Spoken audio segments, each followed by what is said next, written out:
So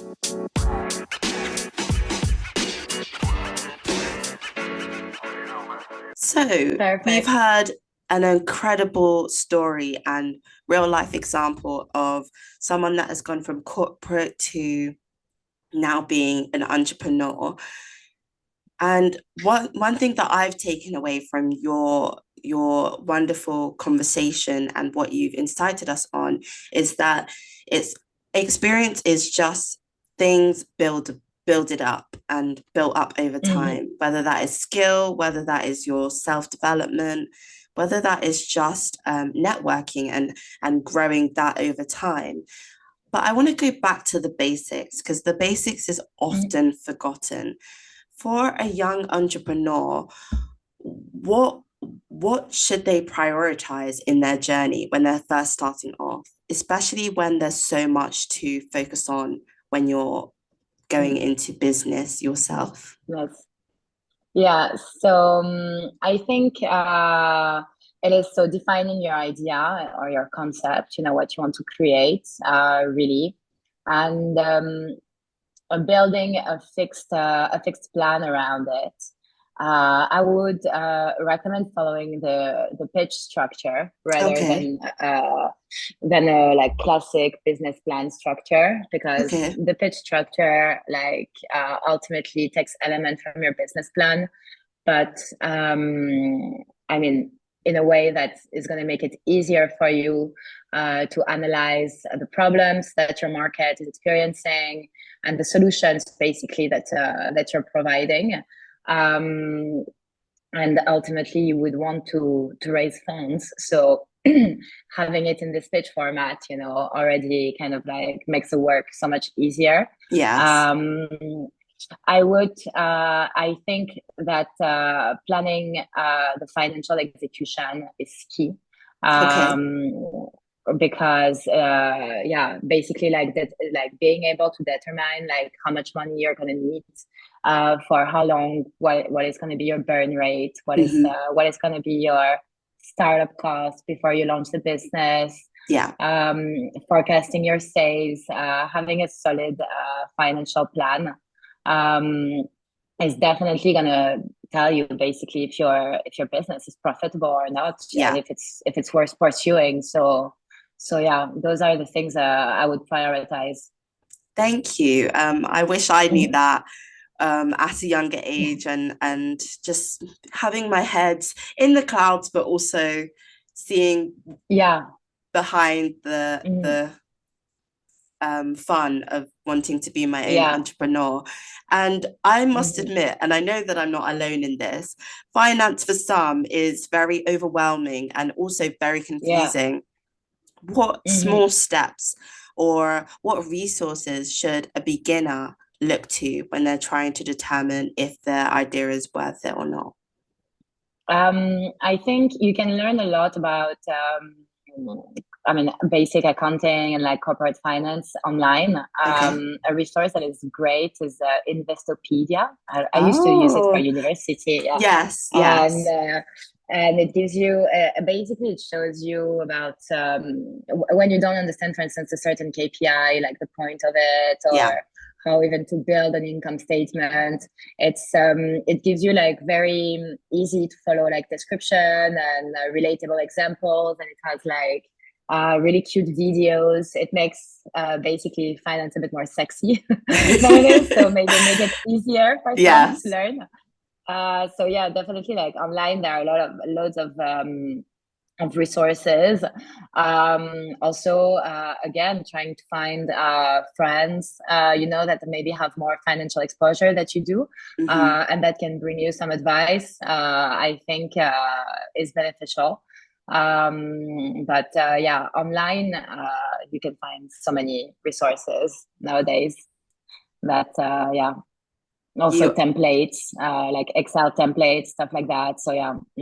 You are very correct. And thank you for giving Mhm. and not gatekeeping where people can find the sexy version of Yeah. finance, at least to begin Yes, with, which is Investopedia. exactly. And my hopes is Yeah. that Naviage will be able to produce simplistic, sexy financial information to help beginners out and help them pick up the pieces that they feel very overwhelmed with. So yes, Yeah. thank That would you. be amazing. Can't Yes, wait to see it. I can't wait to. I can't wait to. So everyone stay tuned, stay tuned. Um, and with pursuing an idea that you then have to back up with research, there's always, always, always going to be a risk. How do you plan for risk that might happen in the future when it's not always obvious? I mean, it's hard to plan for risk, Yes.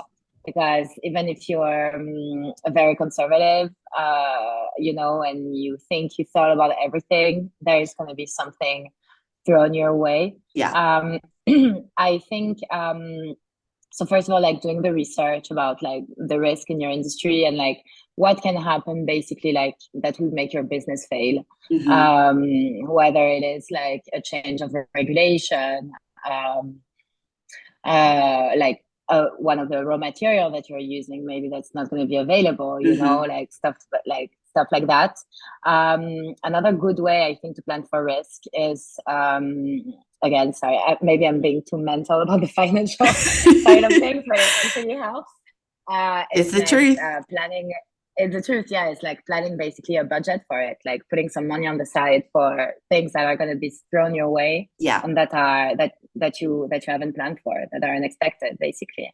And that's also why, like, when raising funds, like the advice I've received is always, even though you lined up all your costs and like all the money that you need and where this money is gonna go, just add like a 10-20% buffer at the end. Okay. Because even though you think you thought about everything, there might be some stuff you didn't think about, and you'll be happy to have like this 10-20% buffer Yes. to cover for it, basically. Yeah. Yes. That is very realistic advice right there. There's Yeah. something that you don't plan for, but it can happen. So that is a good Exactly. buffer rate. That's a good buffer rate. Yeah. And you've been successful in raising funds for your business. How has that experience been for you? What are the lessons that you learned? So, I mean, so far I've been successful with friends and family and bootstrapping it. Yeah. I mean, it's not the same experience as the one we've been through together Yes. at Oxford with like angel investors or Mm-hmm. institutional investors. Yeah. I'm still learning and working towards that. Yes. But I think it's about understanding what will make the people who believe in you, what will make them invest in you on top of believing in you. And it's at a much smaller scale. I think it's a good training because it trains you to basically present your business idea in the most streamlined way, Yeah. to communicate what your business does well, how you're solving an issue in your industry, how you're making something different, and also like it helps you grasping that emotional aspects, because it's not all like numbers and like um, data and stuff like Yes. that. It's also people like invest in your business, but they also like they invest in you as a person. Yeah. So they need to believe, that you'll be strong enough to drive that business and Mm-hmm. to execute your plan. So yeah, it's about like building confidence towards this. So yeah, you need to believe in yourself and go get it. I like that. I like that. Everyone, did you hear that? You need to believe in yourself and go get it. If no one's told you that, then you're hearing it here first. So Yeah. that is definitely amazing advice. And in terms of raising finances, how do you continue to manage it? Because money doesn't stay the same. It fluctuates, as I'm sure you know. Mhm. How do you manage when things are changing so much, especially in entrepreneurial Yeah. journeys?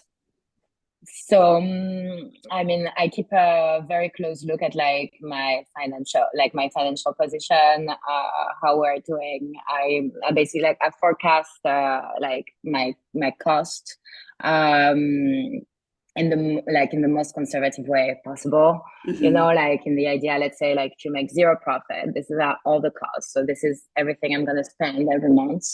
After I'm not gonna lie, since I launched this, it's been very hard to make time to raise, because the operations of my business are just like taking so much. There's constant things like thrown my way. Mm-hmm. Even if, like, I don't know, today I want to I tell myself, okay, today I need to list, all the pitch days, all the things I want to do, like from a funding perspective. And then like you receive like 5 emails and you're like, okay, I'm not gonna do this today. Yes, there's like always it's always like other priorities. But actually at the moment I am like kind of like restructuring and like handing over as much as I can to my team, who's very patient and very talented. Yes. To make more time, basically. I want to come to a position where I'm able to pitch every week. Because I currently have a runway until the end of the year, and I mean, raising money takes time. Finding the right person, the right investor takes time. And so it's not because someone told you, oh, I like your pitch, let's have a second meeting, that you're going to have the money in your bank account the next day. It's a process that takes like 6 months to a year. And so it's really about, I'd say, like organization, making time for it, and also realizing that dealing with like daily operation is good, but you need to be, as a director and CEO, you need to be able to detach yourself from that at some point. You cannot be doing it all forever. All the time. So starting early, basically, to delegate the things you can to your team, so that you can allocate more time to fundraising is crucial. So yeah. Mm-hmm. I would agree. And that is the ideal. I know that I've been in a position where I'm thinking, I would like a team right now to delegate work to. So for people that have an idea, they've done their research, but they need a team, how should they go about it? How should they reach out to someone so that they're on board with them and they're willing to take on a little bit of the workload? So I think first, to build your team, you need to realize, so why are you bringing people along, basically? Like in my case, it's because unfortunately no one is good at everything. Yes. I'm not that person. I'm not that person either, don't worry. And I cannot like work 12 hours a day with no holidays and stuff like that. So basically you need to be willing to bring someone that complements you, that completes you. Sorry, not compliment. That completes you. Compliments are good. Compliments is also good. They can compliment. And that completes the skills that you don't have. That is because don't try to be good at something you're not good at. Or that you don't like doing. It's usually like it's never gonna work. So you need to find someone that has the skills that you don't, but you also need to make sure that there is enough work for them, at this point of your journey, and that you're not like underutilizing their skills and all of that. So yeah. So going from to sum it up, like going from a skill that you don't have is a good point to start. Yeah. Thank you. That is practical and very realistic advice. Thank you. And I loved how you mentioned don't underutilize the resource of having someone there, which is also very important, because no one wants to be given very menial task and not feel that they're contributing enough. So that is a very important part. And with entrepreneurial journeys, there's failure in everything, but especially in entrepreneurial journeys, because of the risk, because of there's no guarantee, you don't know at all, and you're pursuing something that requires quite a lot of collaboration, quite a lot of networking.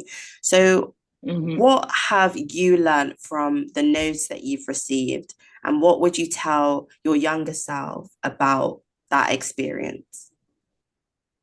I think we shouldn't be afraid of failure. I think failure is a big word, and yeah, it's a very strong and it's a very strong word. And even though you're not where you think you would have been, or Yeah. you didn't achieve what you thought you would have, you're still in a stronger position than you were before starting this journey, or that you were yesterday. Like Yes. you know more about the industry, you know more about your products, you know more people, and this basically, so the failure doesn't erase all of that. And I think a good way to deal with it is like basically to focus on the positive takeaways, because I mean, when you focus on the negative, you can go like, can spiral it can spiral out of control very quickly. But Yes. looking at the glass half full rather than half empty is how I tend to see things, basically. And what I would tell my younger self is to believe more, in myself, to not be afraid of failure, because it's not I mean, it's not like getting sick, or something. You're still in good health. You still have your friends, you still have your family. That's the most important. Yes. And again, it's about like focusing on like the skills, yeah, you manage to develop, Mm-hmm. and how you're going to bounce back, basically.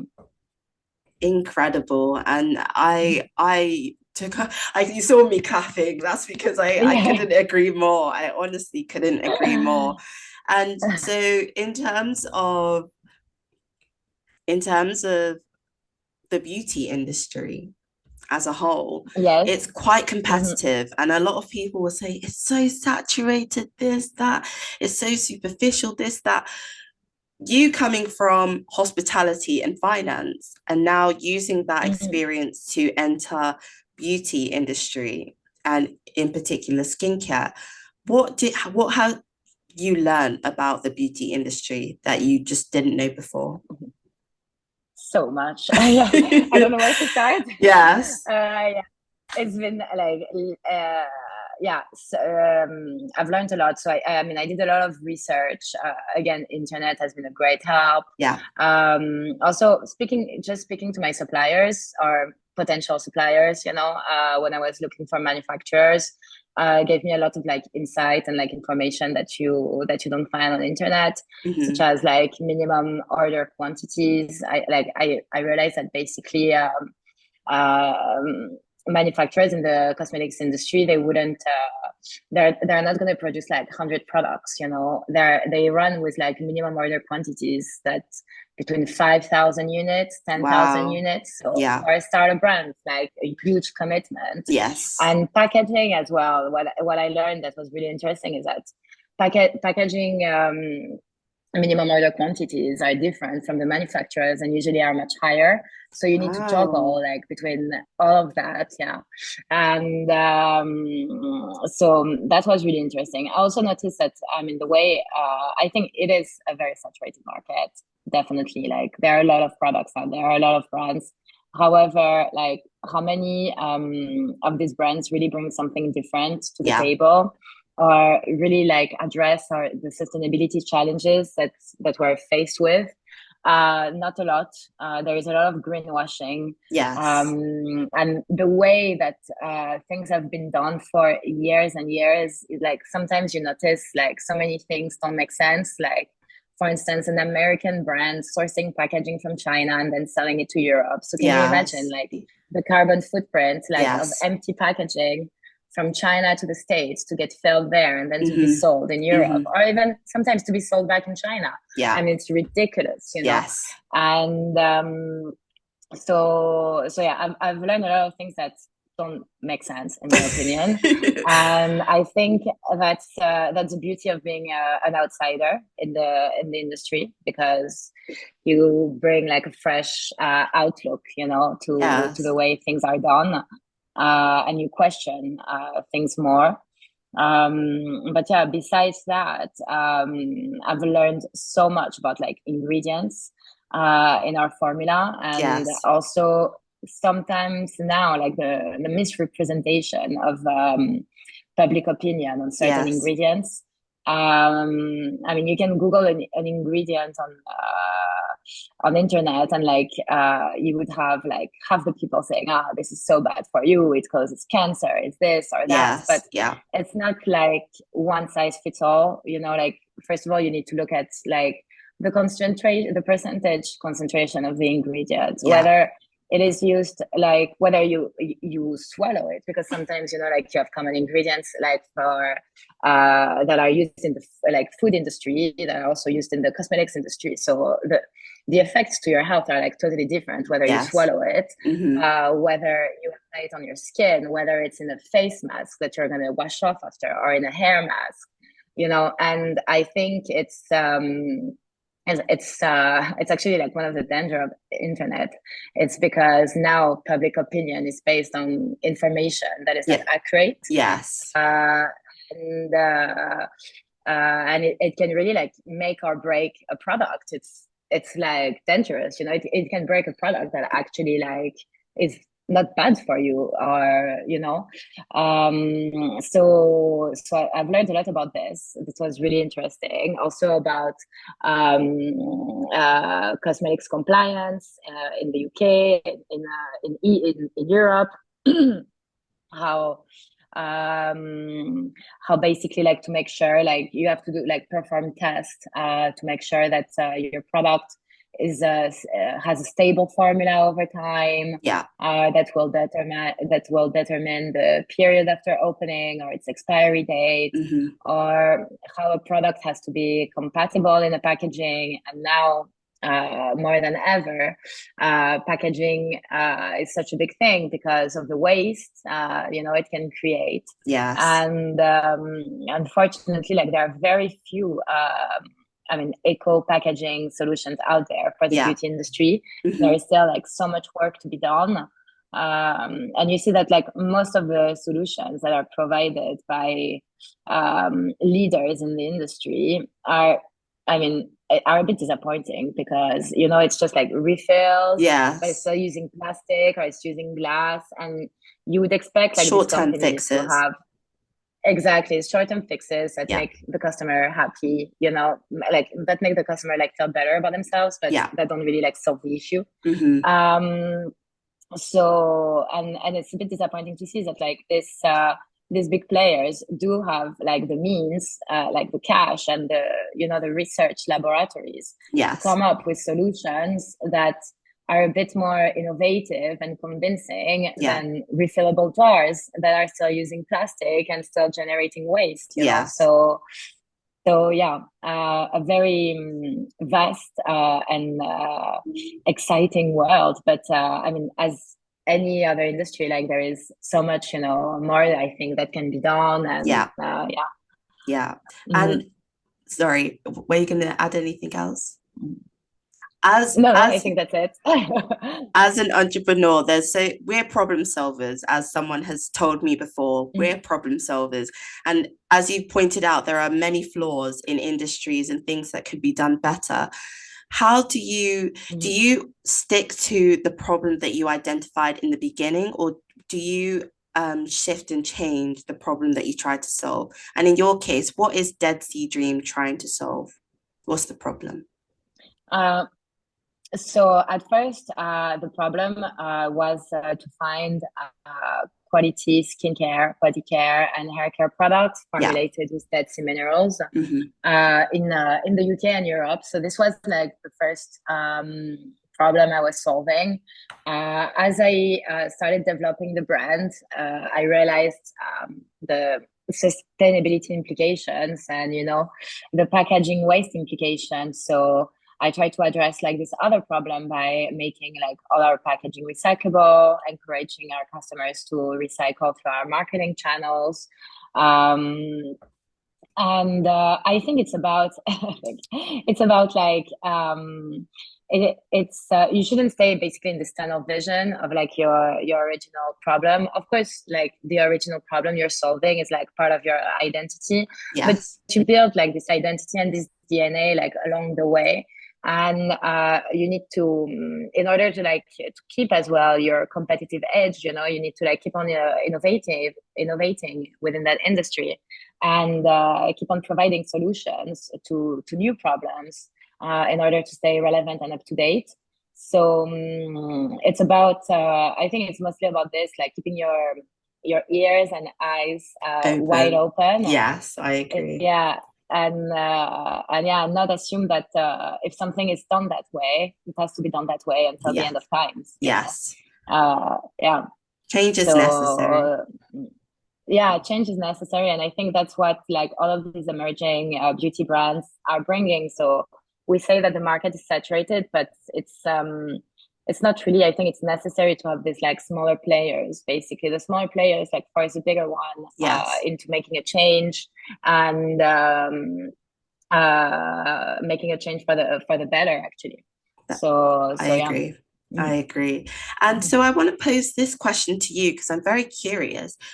Beauty as an industry, as a sector, as a very, very large market, aesthetics is a very big part of it. So I wanted to know, does a person's appearance influence their success? And if it does, or if it doesn't, what else contributes to their success or has such a big influence on their success?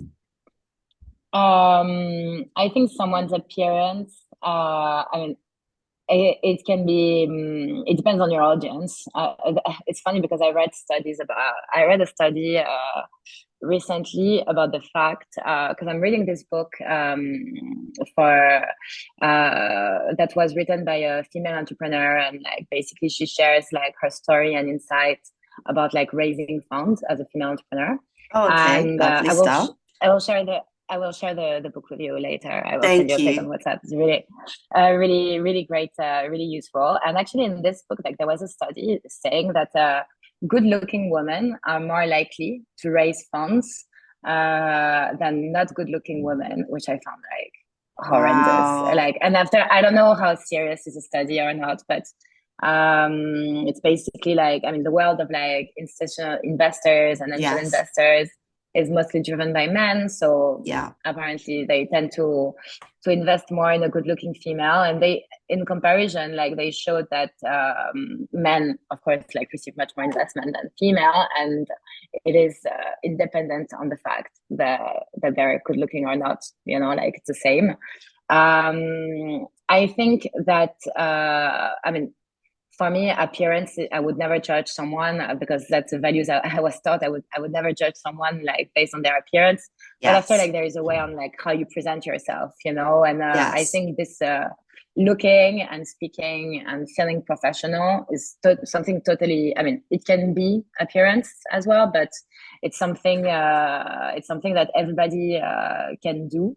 And it's something actually that they really emphasized during my studies, working in hospitality, because it's very important when you work in a hotel or in a restaurant, as a waiter or as a receptionist, that you're dressed well, that you're wearing a jacket, that you express yourself correctly, that you don't swear. So I think how handy. I mean, basic things, but like it's not necessarily obvious, for everyone if no one told you this. So I think the appearance that would matter. I mean, whether it's to raise investment or like to seem serious to stakeholders, collaborators, partners, is presenting yourself in a professional manner and expressing your ideas in a professional manners. And I think this really helps being taken seriously. That is incredible advice. Incredible advice.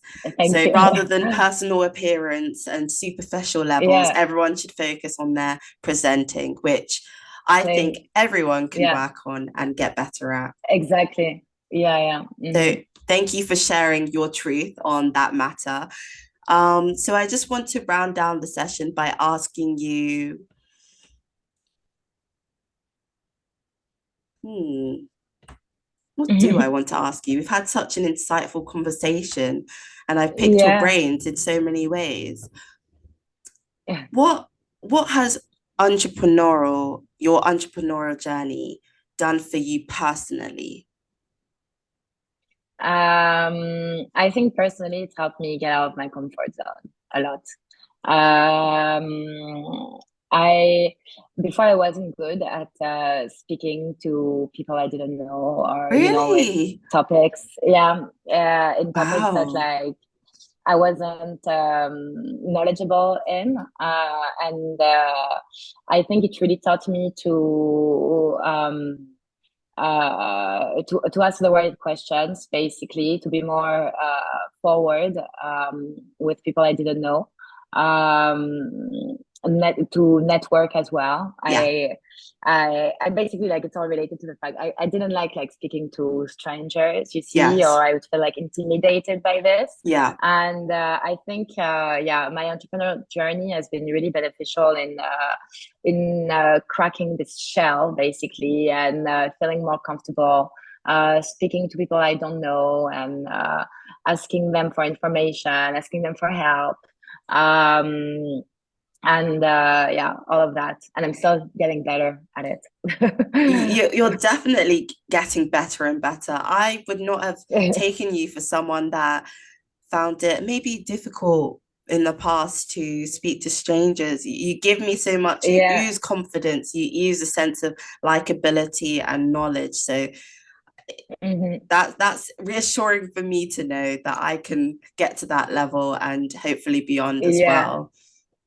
That's for sure. incredible. Yeah, yeah.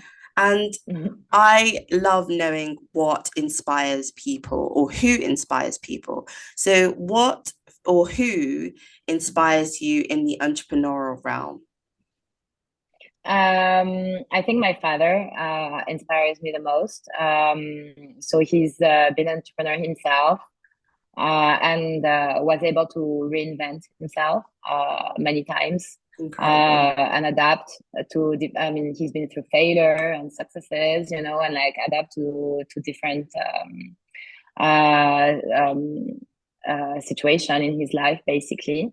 And I think that would be my biggest inspiration.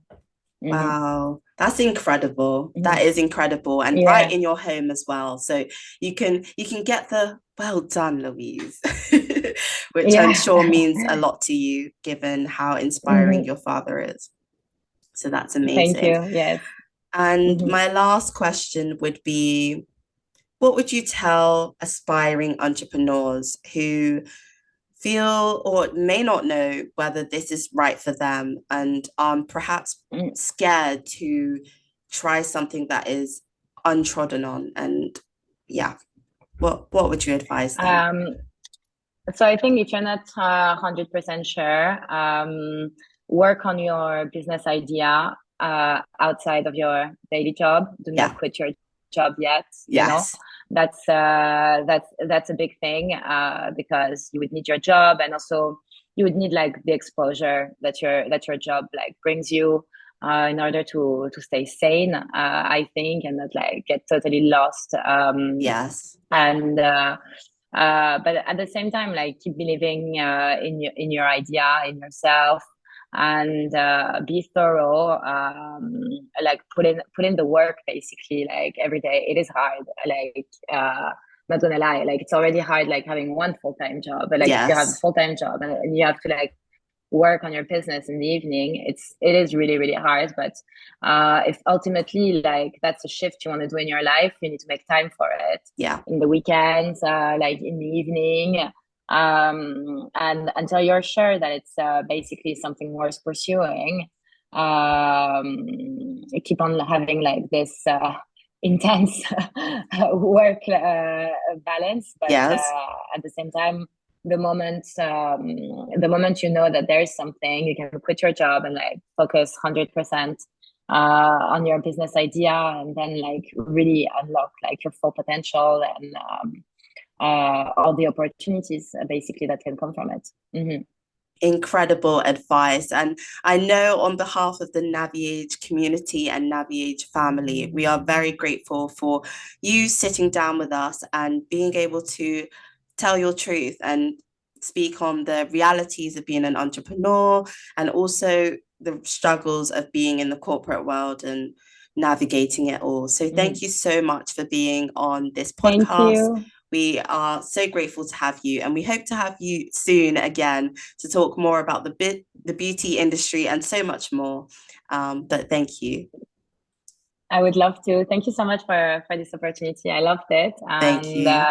I can't wait to listen to the podcast and to listen to many more. Yeah. So, yeah. Thank you. Stay tuned for the next episode.